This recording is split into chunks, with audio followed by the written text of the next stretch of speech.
You got the icebreaker? Yes, good morning.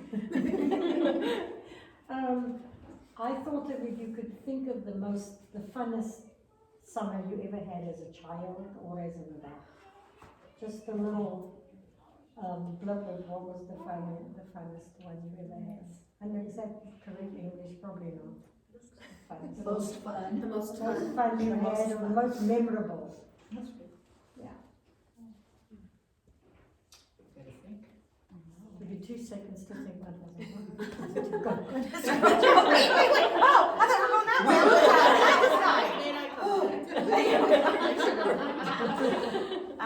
Oh gosh. Probably the year, I have no idea how old I was, but I might have been 10 or 11 or something, but that was the year my mother and I, amusement park hopped. So we did Des Moines and Adventureland, and there was a couple of other ones in there too, so, yeah. It's my turn? Okay. Not as a child, but probably last year when because we moved back. So all summer we just spent hanging out with the kids and friends, and so it was really fun and just special. We did a lot of water parks and stuff, so it was fun. Oh, wow. Yeah. It's gonna be a long answer. Okay. We're still thinking, go ahead. Okay, good.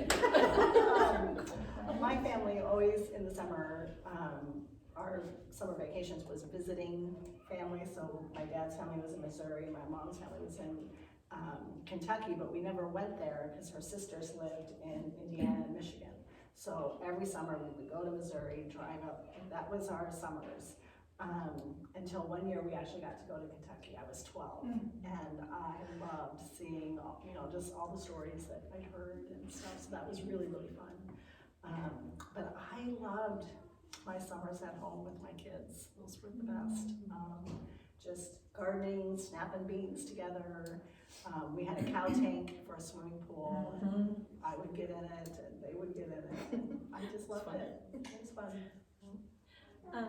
Madeline, one of our daughters, took college classes from a university up in Ontario through correspondence, and she wanted to get her daddy a sweatshirt or something from there for Christmas one year. So we called to order it like in September, plenty of time, and they said the only way they shipped stuff was 2-day mail because they were used to shipping like student books and things. And I'm like, we don't need it that fast, you can take the slow boat. But they said it's the only way we do it, and it was going to cost more than a sweatshirt. So we had plans to go to a wedding on the East Coast that summer, and I checked it out and I said, it'll only add an hour and a half to our entire trip if we divert and go through Ontario on our way home. So being homeschool mom that I was, I looked at it like, and we also pass every Great Lake on the way except for Lake Superior. Let's stop. So we planned it out and hit every Great Lake. We hit Niagara Falls. Literally hit and run tours. Pull up, get out, take a picture, look around. Oh, okay, get back in the car. So we did that. We went to the college in Ontario. Didn't stay in Canada overnight. We just sort of went through, made sure we were out by nighttime, and then we stopped at all of them. We just ran up with our sign, took a picture, skipped some rocks, and got back in the car. And then, but we planned for Lake Michigan to stay there. We found a public beach ahead of time, so we planned our lunch there, and kids swam, and it was very cold. But anyway, so that was kind of one of those. And did you get the shirt? Did you get the shirt? We did. We got. Oh yeah, we got all kinds of yes, we got all kinds of paraphernalia at the college. So that was kind of fun too. So. That one's hard for me. I don't have a specific year. I just think I remember being like a younger kid, and my family, we would always do like a road trip out to, in the summer, we would do a road trip when I was little out to California, pretty much once a summer. And we live in El Paso, Texas, so it's just going through New Mexico and Arizona and then to California, so we would do that. But I remember we would always stop at this one tiny, like, I don't know what it was, like a little shake place that was like in the middle of nowhere, in the middle of the desert in Arizona, and they had like these cactus shakes, and I just remember being fascinated by that as a kid. So we would all get them. They weren't that good, but we all got them anyway because we thought they were really cool. So that was always the most fun to me. That was my favorite.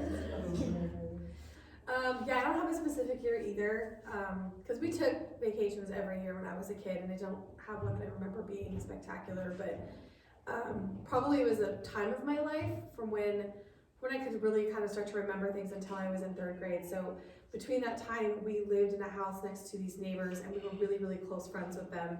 And they had a pool. And we were so close that my mom used to joke that we used the pool more than the neighbors did. And they didn't care if we used it when they weren't home. And so we basically lived in that pool. My mom would talk about how we'd all go get in the pool, and then she would go put my little brother down for a nap, and then bring the baby monitor out. And we were all just so tan because we just lived outside, and we were in the pool. We played in their little copse of trees out back that had a tree house, and we were in each other's lives constantly, taking sleepovers at each other's houses. And so those are always extremely memorable times. I have a couple summers. When I was a child, my parents were really poor. They didn't have a lot of money. But my mom would have a garage sale in late spring, and we would save up enough money from that garage sale to drive out to California where my grandparents lived. And so we would take our big old van, and my brother and I and my mom. Usually Dad had to stay home and work, but we would drive out there and just every summer do it and spend time with Grandma and Grandpa. And then when I got older, my favorite summers were working for the garden center in Kansas City. So I just love flowers. I'm not good at growing flowers, but I love flowers, and so we just love fun. I hated summer. Oh, no. I know I'm one of the weird people. I spent a lot of time inside reading during the summer because I hated being hot and being outside. But as I got older with my kids, I learned to enjoy it because they had so much fun. And so I guess my most special memory of summer is the kids outside at our old neighborhood, because we had a ton of kids on our street, and they'd be playing after it got a little dark. They'd be playing capture the flag and stuff running down the street, and I just loved seeing them with all the neighbor kids and stuff. So Things you don't see. I like it now. I like it now. What's that? You don't see that very much No, anymore. yes. You won't be in the camera if you sit here. I'm good. I'm in the circle. It's just not a strict circle. I'm good. It's like a cue now. Yeah. We feel like you don't want to be with us.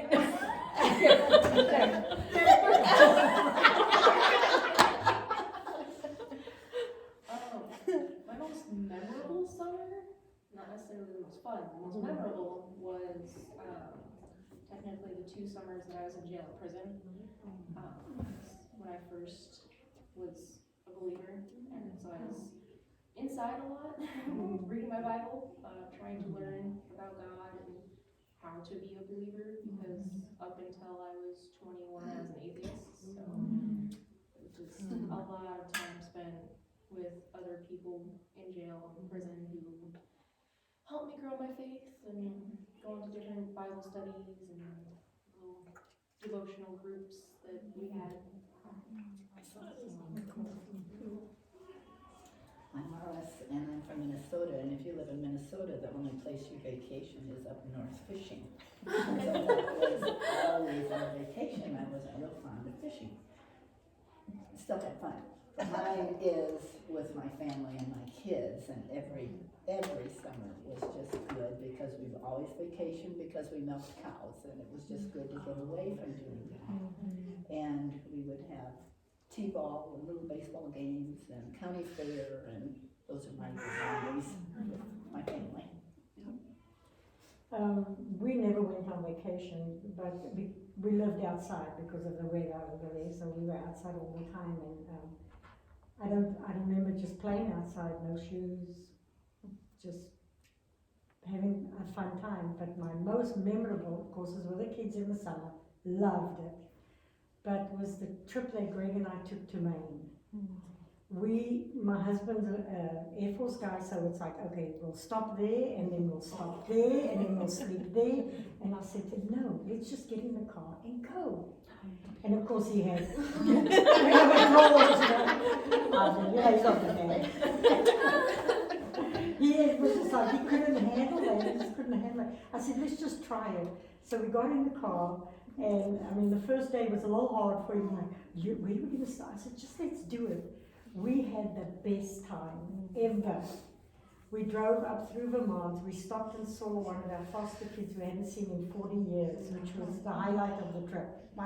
The highlights of the trip. He was so nervous he couldn't sleep the night before because we were coming to visit him. Went up to Maine.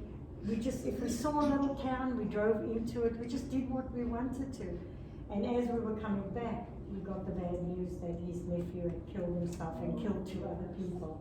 So not only did we have this beautiful trip, we drove back in absolute, I drove 2 hours, he drove 2 hours. I drove 2 hours, he drove 2 hours. And his brother kept calling, are you here yet, are you here yet, you know, because the devastation. But I think God gave us that time to just spend, because then started all the family, and the church was amazing. They gave meals and just amazing. But that is a summer that I will never forget. That's right. You know, because of all that happened. You're next. Favorite summer memories? Yes. So daylight savings happens early March, but it starts going down in summer, back to winter hours. But with the extra hours, we had horses growing up, and we had 20 acres, and we had a pond on the other end of the property, and we would go horseback riding almost every night.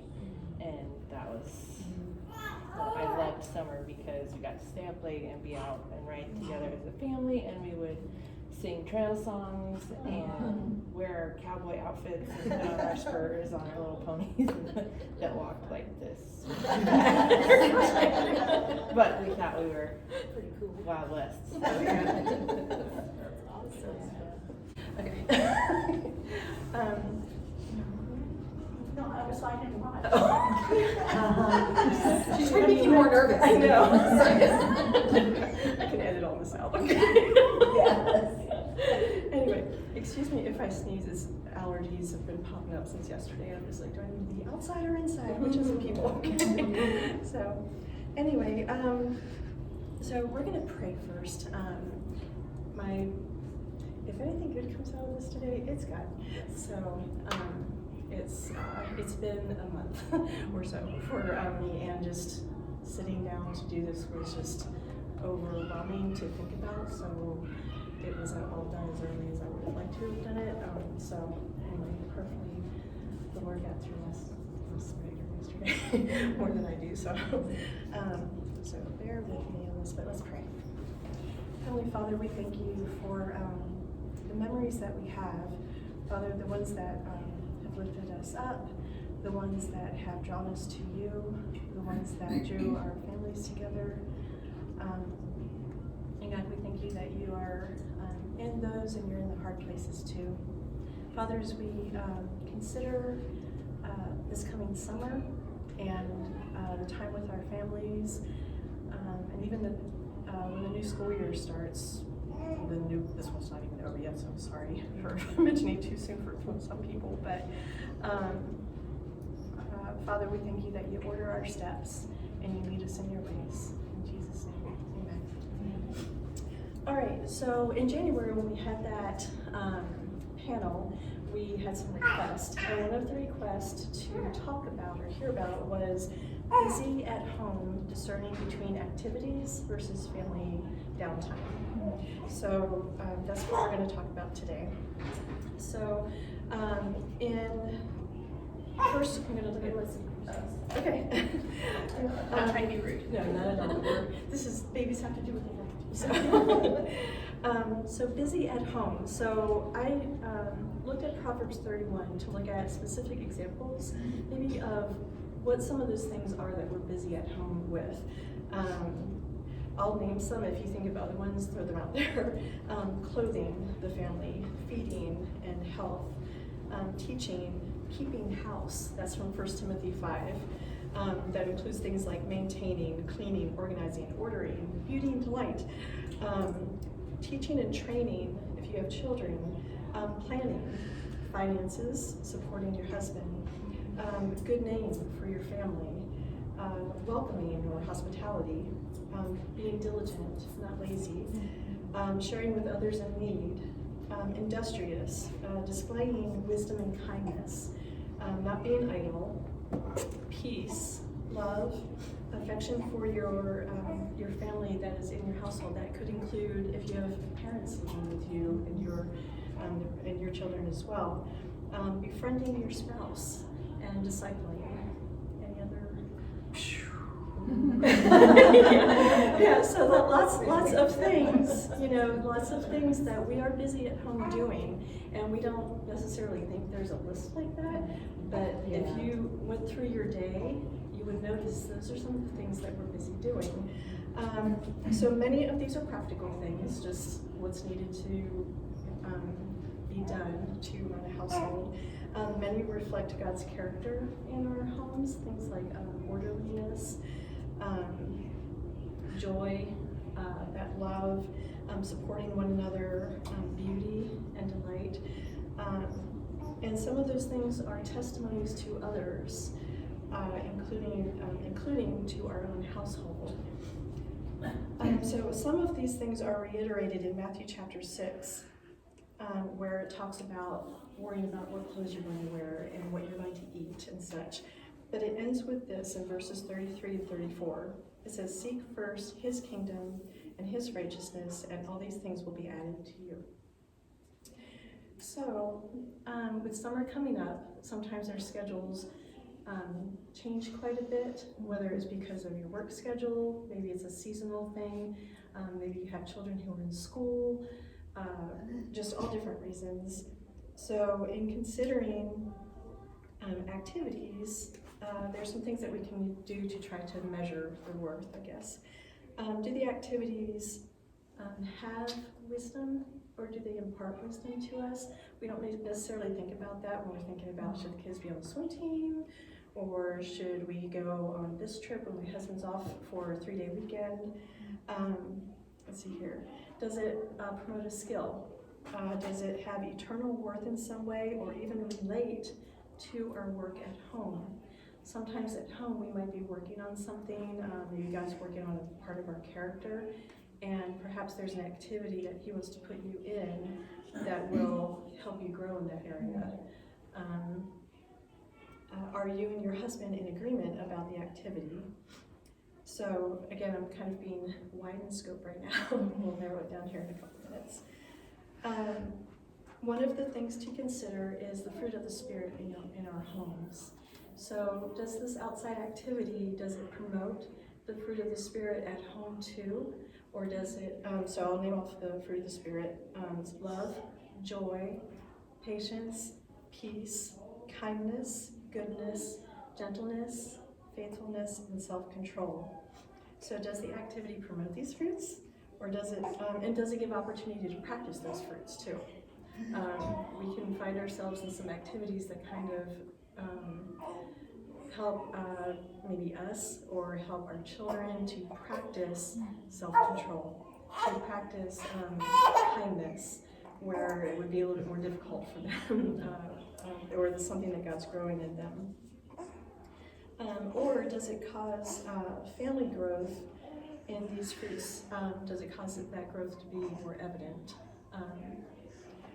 Sometimes if you are involved in an activity, for instance, when our kiddos were around junior high and early high school age, we went with 3 other families to a nursing home once a month, and we didn't do anything extraordinary. We helped the activities director change the calendars in the residence room. They were activity calendars, so they could see what was being offered by the facility.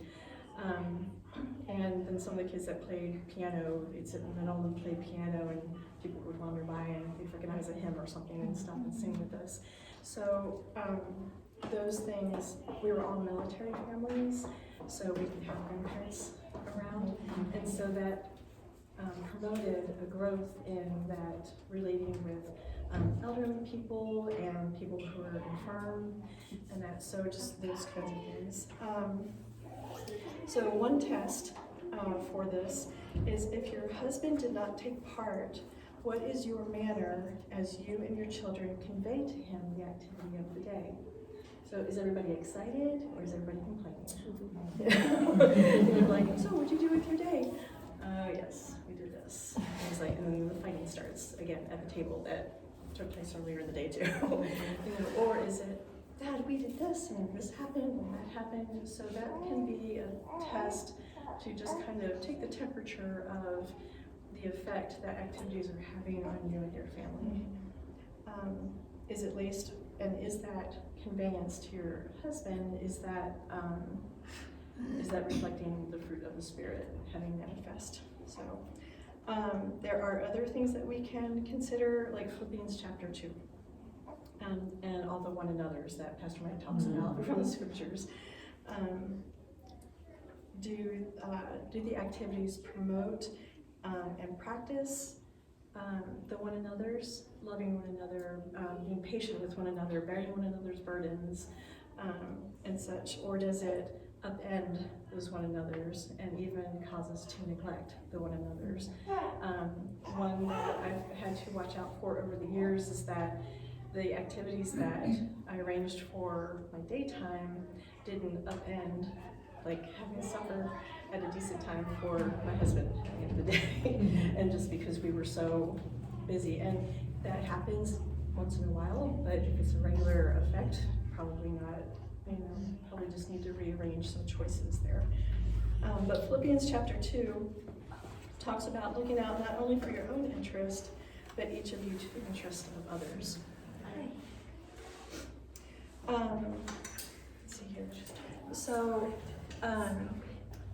something that we can run into is that there are lots and lots of good things to do. So can any of you think of a good activity? Like there's nothing wrong with the activity itself. Just what's, I'm trying to put you on the spot.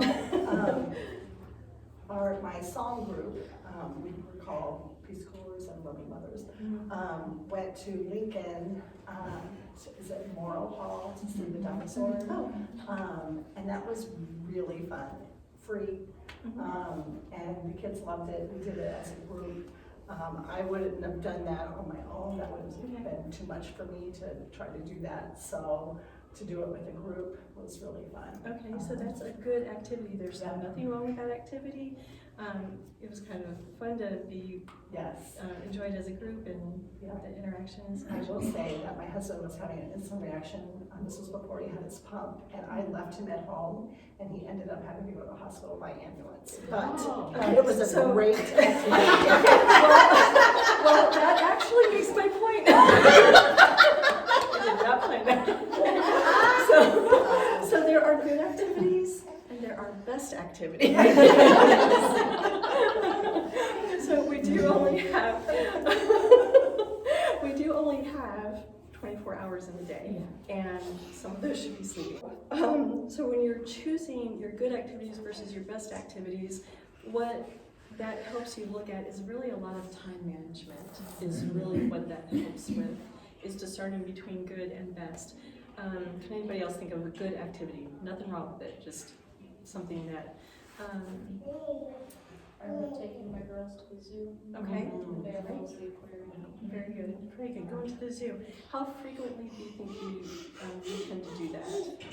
Once a week. Once a week, okay? Do you have a year pass? Yeah. Okay. Yeah, so that's a good activity, and that's, you've narrowed it down to, okay, but we'll go once a week. Anybody else have an example of a good activity? Nothing I wrong think you with can just go to Rylander and play on the. That's what I do with the Yeah, grandkids. just go to the playground. Yes, exactly. But black all the time, and then I'll get on black. And we don't go a lot of places just because it can be really overwhelming for me to take all the kids by myself somewhere. But we do a lot of stuff in our yard outside, so we like to, the boys like it when we hook up the hose with a sprinkler and point it at the trampoline.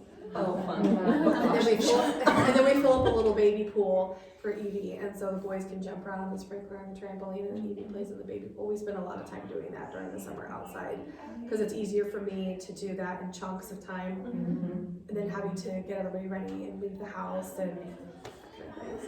Well, that also makes the point, because there are good activities or good things to do, and there are best things to do. And if you have lots of young children, that best activity may be a home-based activity, and it may not mean going out to do something, or even going, a half mile over to the playground. It can still be a little intense. My daughter's potty training her 2-year-old right now. And she's a toilet nearby for that. Exactly, she has a Suburban, so she has set up camp in the back. sometimes. So good activities versus best activities or best things. So again, some things to look at or consider. Training. Is it something that is going to enhance your training or something that could actually be a hindrance to the training that you might be in the middle of right now? Preparing. The activity, and you may or may not even realize this, but sometimes our choices, and very often, especially if you're a believer, and sometimes even for unbelievers, they just don't know it, God is ordering your steps. And so those can be God-ordained activities that you may or may not realize ahead of time, but in prayer and in consideration, He leads you to that choice, and then you get there and you're thinking, oh, nice, thanks Lord. And some of that can be preparing you for something else. I take part in a game day with some ladies who are all older than I am. And they meet every week, but I usually go once or twice a month just because that's what I can do right now. And that is such a blessing to me. I feel like being around those ladies prepares me a little bit. My husband's planning to retire in a year. I'm learning a lot right now, sitting with these ladies, just in how to work with that change of dynamic and such. So, let's see here. Is the activity beneficial all around? So again, good activity versus best activity. That good activity is that best activity to stay home and everybody is peaceful and out there enjoying themselves. We got easy cleanup, showers are available when they're done, dinner will be ready because, okay, everybody's good, I'm gonna go in and start summer, just that kind of thing. Or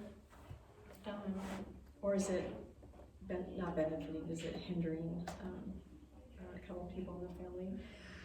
Also, something to consider with good things and best things is it the right time or is it the wrong season? Again, this game day thing that I do once or twice a month, it's a good season for me to do that. There have been a couple months where I was able to go more frequently, and then there were other times where I just said, I can't be in this, right now, just a lot of things going on. For example, also, when we first moved to Nebraska back in 1997, we'd been homeschooling for about 3 years, and I had already looked up and found a homeschool group in this area and was very eager to go and join it. But it was a daytime group, and in Illinois, where we had come from, we met in evenings, and dads took part too. So I was kind of interested to see how the daytime thing ran. And for 3 months in a row, I tried to get to their once a month meeting. And twice my car broke down. And once, I don't remember what the third thing was, but after the 3 attempts there, I finally took a step back and said, God, are you doing this? Do you not want me to go there for some reason? I didn't know anybody there yet. And He made it very clear that He didn't want me in that group yet because He wanted to make sure I was dependent on Him for my homeschool choices. We were hitting a new age bracket with our oldest. And for our extra activities and those kinds of things. So it was a year before He gave me the okay to try and go to that group again. This time it worked. And met some wonderful people that we're still friends with and close to as families. But it wasn't the right time. It was the wrong season. God wanted to work on specific things just with me at that time. Also, vision versus execution. So good activities versus best activities. You may have maybe a wonderful musician and be able to teach voice lessons or teach piano lessons, or you may really love children and want to do like a daycare or a mom's day out in your house or something like that. And God may give you those ideas, but is it the right time or the wrong season? So vision versus execution. Sometimes God plants ideas in us, but it's for the future, and He is still developing things in us to get us to the point where, okay, now it's going from vision to execution. When God was doing a lot of healing in me with my testimony and such, I started to hear other women speaking, like on Focus on the Family Radio or something, and sharing their similar testimonies. And I was just like, okay, Lord, okay, with your help, I can do that. But it was a few more years because there were still things that he needed to, still working on me and repairing in me and getting my head right about teaching and testifying and why you do that and such. So he had given me the vision, but it wasn't time to execute yet. So, also things to consider in looking at outside activities, contentment. Are we doing that? Kind of goes with the flesh versus spirit. I don't hear the word contentment talked about very much for some reason right now, and I don't know if I'm just in wrong circles, as far as that being necessary to talk about. But contentment is a big deal. Contentment, being at peace and thankful for where God has you at that time, and not letting the vision and the urge to do something particular get you ahead of God or get you out of step with Him. Contentment goes a lot back to trusting God and being patient and waiting on Him. That can, if somebody knows you very well, that can be a great resource to help you check if you're having trouble discerning. When somebody can see from the outside just how your life seems to be at that time and what God seems to be ordering in your life, it can help you see sometimes that contentment or lack of contentment. Another thing, the company we keep. There is, in 1 Corinthians 15, 33 and 34, it says, "Do not be deceived, bad company corrupts good morals. Become sober-minded as you ought and stop sinning, for some have no knowledge of God. I speak this to your shame." In Proverbs 22:15, it says, "Foolishness is bound up in the heart of a child. The rod of discipline will remove it far from them." When Chant was a baby, so he's now 21, but when he was a baby, I heard a broadcast on Focus on the Family, and it was Jonathan Linval, which he wasn't really well known outside of homeschool circles. He was a pastor and kind of a pioneer in some of that stuff. But one of the things he said was he recited that Proverbs 22:15, "Foolishness is bound up in the heart of a child," and he said, so let your fool get together with my fool and they can be foolish together. So he was the one that kind of spurred me on as a parent to like how our kids' play dates went, how those were run, if you will, but just being attentive and realizing, yeah, they can have some fun together and they can do just fine together, playing Legos or play outside or whatever, but to have an ear out because they are children, and just being aware something might be said, but if you hear it, you can address it. It's not necessarily bad that it was said, but it's something that can be addressed, and you as the parent giving the right perspective to it. And that goes the same with being with older people. So again, the game group that I go to sometimes, something that I'm really grateful for and appreciate is that there's not gossiping going on. Praise God. So, and that's something that I've seen before that you get among, especially us women. I don't know why we're more prone to that, but the Bible says we are. That company those habits will start to rub off on you, and you may try to divert it, but if it's something that you're part of regularly, it may or may not work out very well. So be careful, just be careful about those things. Another good example for the company that you keep and the adult presence being there, or the older Christian being there. When my kids were in high school, we did something called Teen Serve, and it was primarily student-led,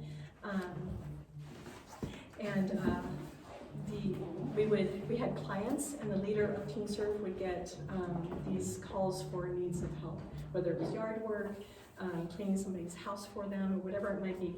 And then on that once a month, teams were assigned to go out to these places.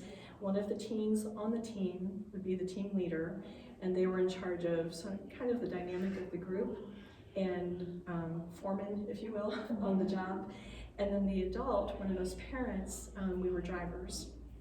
So we were primarily there to interact with the client themselves, if the kids were doing manual labor, or to just kind of be the one like, okay, let's turn the conversation a different way in the car or something like that. So again, it was giving the teens a chance to grow into these leadership roles and such, but still with the attention of adults to intercede if needed, or intervene if needed. Schedule. Again, I mentioned that a lot of this has to do with time management, the good things versus best things. So is routine needed? If you have small children, you're probably thinking, yes, routine is needed. Does your husband work straight day shifts, or does he work a rotating shift, or inconsistent hours, maybe as part of the military flight crew? In order to fulfill your responsibilities at home and being busy at home, all these things need to be considered. So is your husband a farmer who's out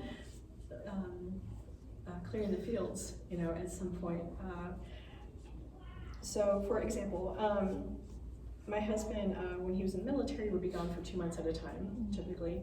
And when he would come back, sometimes I would step back from some of our activities so that we could basically get reacquainted. He'd been, spent 2 months with a whole crew of guys on some island somewhere doing,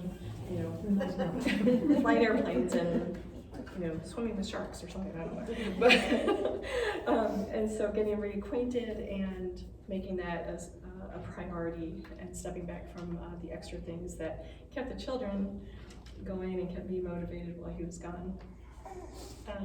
Do you have young babies that need naps? So you might have to protect those nap times. You need a nap. So that may be something that you need to protect too for your health, or maybe it's for 1 day a week or something where like, okay, I have to have a nap in this day because I've got this big thing coming up. Long day, food pantry days, I know very long days for the people working here at church, and they may need to take a step back from some things on those days. So I'm going to give you some ideas for figuring some of these things out. One idea that I was given a long time ago, and I used it several times over the years, came back to it, was taking a paper plate. And did everybody know that on a plate that the food's actually only supposed to go in that inside circle part? Mm-hmm. It's not meant to go around the 1 inch border part. Yeah, that was news to me. But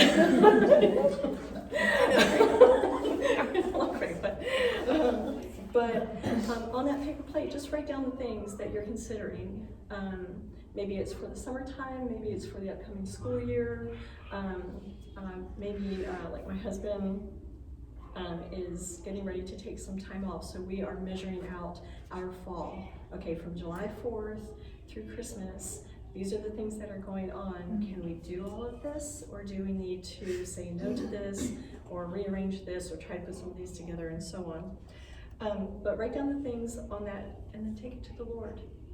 Just ask Him, say, okay, God, I see it, you see my list, just help me with ordering this. And it's been remarkable that I learn best visually, so that visual kind of presentation of it kind of helped me see the big picture and just say, whoa, okay, that was a lot of stuff, and kind of prioritize with God.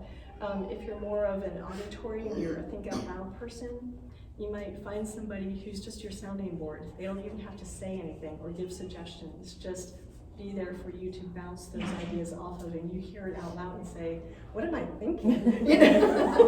Or like, oh, that's going to work out really well. Just a way to look at it or hear the plan before going into it. Or if you're using your husband as a soundboard, he may be a great one for saying, yeah, I don't think that's a good mix, or something, or why don't you spend some more time with this person over here because he sees something beneficial in a different way. So now to some of us, this may seem really over the top do I really need to consider all these things to decide if I should take a weekly game day with the ladies, or if I should join a homeschool co-op, or if my child should play a sport.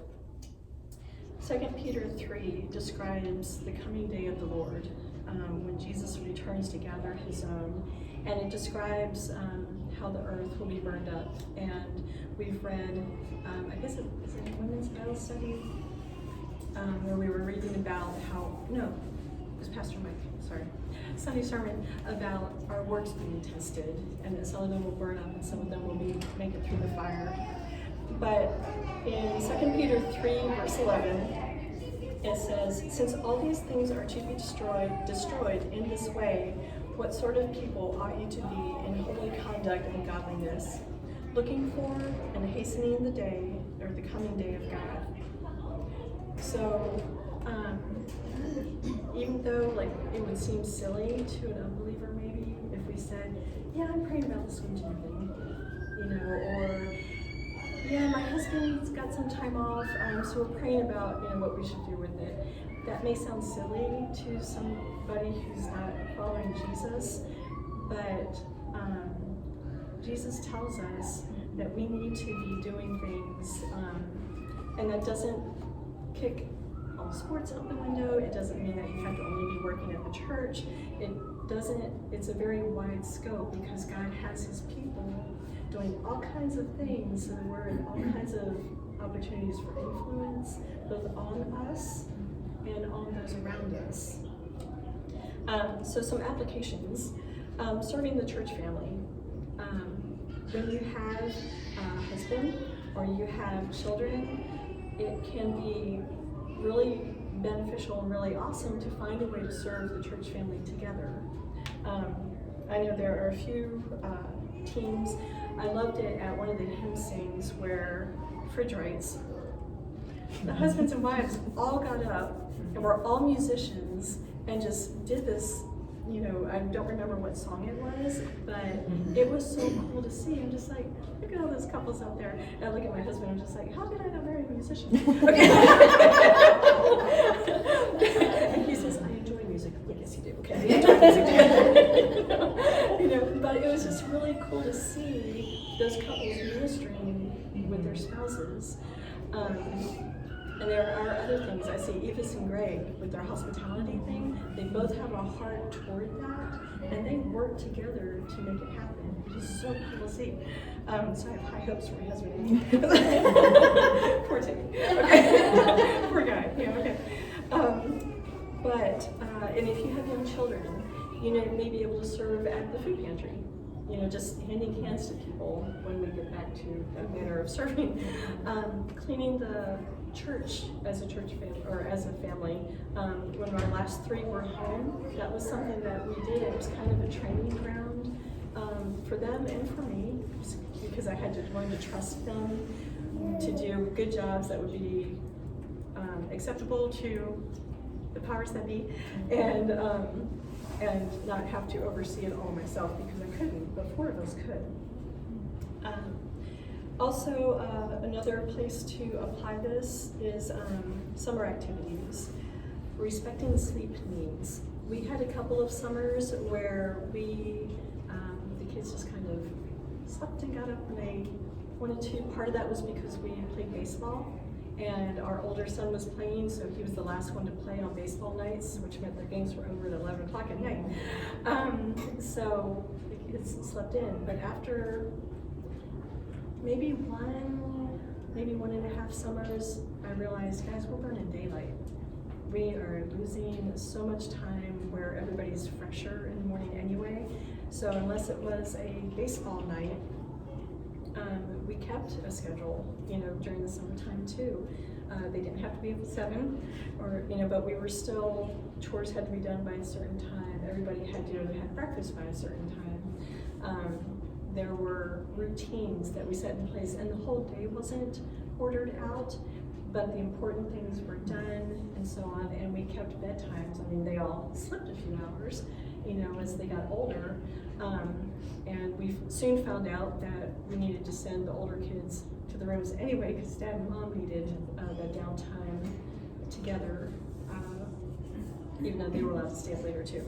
So, so respecting sleep needs, the summertime schedule, one of the things that we did was we had our cleaning day is Friday mornings with the kids, so we didn't have it on a day when Dad was home from work. We're not gonna allow it while he was at work. And so our rule was, okay, either if it was a baseball night, Thursday night, or if maybe, you know, one of the kids said, hey, can I stay up late and play this game with my buddy or something? It's like, okay, you can stay up late, but chores still have to be done by noon time. And just giving them that discipline and that self-control. I wasn't waking them up. You can sleep later if you need to, but the chores have to be done by noon time. And so that let them practice some self-discipline, some self-control, and faithfulness. And we rarely had issues with that part. I was kind of blessed that way as far as sleep goes. But anyway, so I found this quote. Does everybody know Elizabeth Elliot? Does everybody know that name? Awesome mentor, I guess I would say. She was on the radio when we were stationed here the first time. My children didn't like her because of the things she taught me as a mom, but my children who are parents now appreciate some of this stuff better. But she has a quote Facebook page. So she passed away a few years ago, but there's somebody, and her daughter does some of it too, where there's they put quotes on the Facebook page of her a lot. But they had a quote from somebody else on there earlier this week. It's from a person named S.D. Gordon and his wife. He and his wife wrote a book called Quiet Talks on Home Ideals. And this is the quote. A husband and his wife living together and with their children, tender in their love, pure in their lives, strong in their convictions, simple and orderly in their habits, do infinitely more than presidents and governors, legislators, educators, and clergymen, more than they can do in making a strong nation. And that is a more that can be replaced by nothing else. True strength can come to a nation only as the genius of the home pervades the whole inner life of the people. The home nations are the most enduring nations. So, I really like that one. Yeah, that was a cool picture too. Yes, we saw that too. Okay. So, anyway, so I had a couple things just come to my mind. That two things I wanted to say. I think you need to know yourself and how you like to play or not. And I remember specifically, I'm a cleanie. I don't like mess. I don't like getting dirty, but my kids did. So I had a friend who had kids kind of the same age. And I remember going to her house after some activity for lunch. And then after lunch, she got out paper plates for all the kids, filled them with shaving cream, and they just played. And I was so thankful. Like, that thought would never have even entered my mind. And so I said, could we do this like every once in a while? Because my kids needed it, but I hated it.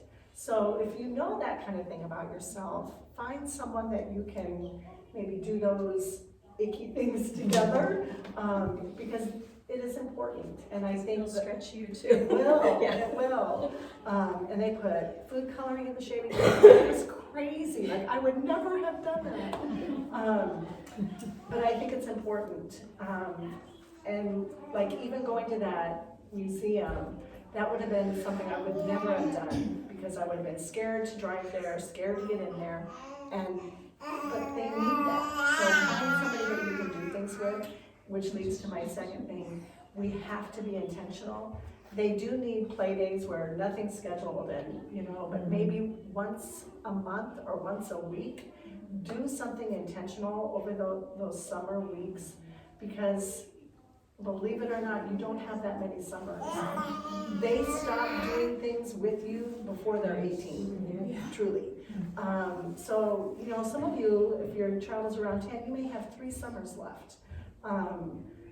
Be intentional because it matters and memories matter. And I just think it's important to use our time wisely because it's fleeting, it really is. And about that waking up in the morning. Yes. My kids hated me. That's okay. Just have like, I would never let them sleep as teenagers till 12, 1 o'clock. And one of the kids came to me one day and said, Mom, I'm so glad you didn't let us do that. Because that is a very American way. And I couldn't understand it, why you'd let your child sleep that long. There's work to be done, there's stuff to do, the sun is up. And every one of them are early risers to this day.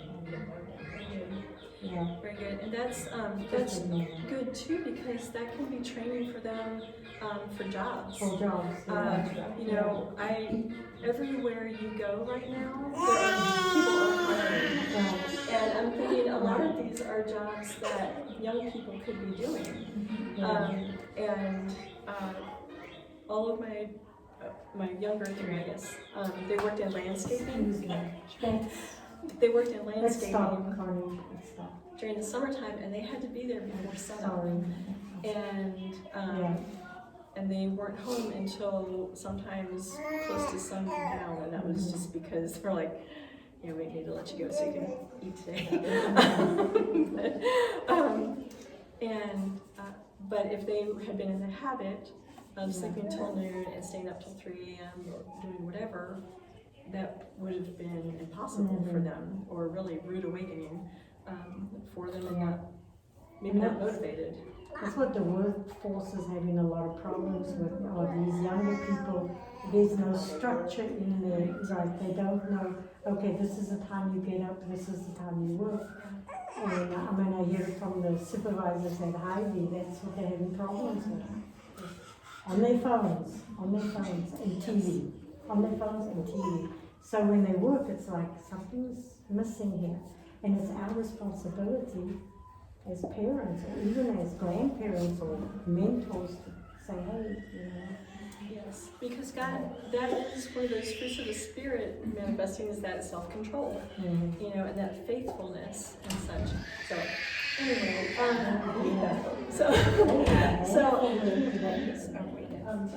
it's 10:30, perfect, okay. A lot of you ladies have been coming all year, and there are others who usually do come, but weren't able to be here today. But we wanted to bless you guys just with the opportunity to fellowship with each other some more. So we made food. So we maybe should have given a heads up. I don't remember if it was in the announcements or not, but we have brunch for everybody today. It was, okay, yeah. I just want to say one. I know at the beginning you were worried. You're like, well, if God speaks to me, this will be awesome because you were so overwhelmed. And I just want to say it really did, because with the summertime coming up, Mike and I actually had this conversation the other day about how last summer he was still working technically for the school district, and so his hours were 7 to 4. So he was gone every day, Monday through Friday. And so I was kind of able to structure our time as a family, what worked best for me. Well, this year he's working nights. And he's on that 2-week rotating schedule where he's going to be trying to sleep during the day, half the days, and the other days he's going to be home. And we're going to get ready, starting to do a construction project on our house and redo things. And I was sitting there going, how am I going to do with these kids? I'm like, how am I going to keep them quiet? How am I going to set up the schedule? I'm only going to work like 2 to 3 days a week, and it's never going to be the same day. And I'm sitting here like, what am I going to do? And this was very timely, because it helps me, like, I need to manage those expectations, and in the days I know I can, stick to the schedule that I'm going to set up, and the days I know it's not going to work, be okay with that. Yes. That's not going to work those days, and be intentional about trying to get out of the house. Once a week, specifically on the days that he needs to sleep longer. So, because it's really difficult for me to make those schedules, to leave the house. I have no problem kicking him out in the yard. but taking them somewhere to do something. And it's training too when they're out. Yes. There's a training thing that's happening. And it shows them how to be out in public, which they don't do very well. Yeah. So, And you get more comfortable with it. I mean, Yes. by the time my kids were older, it wasn't so scary for me to go out. But truly, it was overwhelming. I could stay in my little bubble and be fine. like the summer of COVID was probably really stretching for me because you wanted to get out of the house because you've been stuck in the house for 2 months already. And my favorite thing that summer was that they, the zoo opened up the wildlife safari park for free to anybody who had a zoo pass. So you didn't have to pay to get in, and so we're like, we went once a week that entire summer. We would just go drive around the safari park, and I remember being so scared driving out there by myself the first time, but then I had other friends. We would meet up, and we would drive through it together, and our kids would hang out the window and yell at each other, because we can't touch or see each other, but there they are. So this was very, very timely. Very cool. Thanks, guys. Walking trails there? There is one spot you can get out and walk around. I've never done it because I am not right here. There are some walking areas, I think. Yeah, something that can help with that, because my husband worked shift work for 3 years, and that was when we were having all of our babies at the same time, but is getting one of those print-offs where it has the hours of the day and starts at you can start it whenever, 6 a.m. To 4 p.m. and pencil that stuff in. When my daughter was in high school, she played volleyball and I coached. So there was a window in there twice a week that we were gone. So I had to figure out how to manage that with the homeschooling and everything, and everybody went with us, typically even on practice days and stuff. But we had on the side of our refrigerator volleyball schedule days and regular days. And so if he's on a rotating schedule, you can make different schedules for each of those days, and some of your boys are older and reading, and stuff, so they can see that. I use colors, whatever. But those are kinds of tools that you can jot that stuff down and see what it's going to, look like. And just to put up for yourself to remember, because it's different than what you usually do. So anyway, thanks. That was encouraging.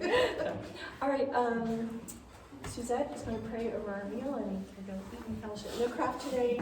Fellowship is over for today. Okay.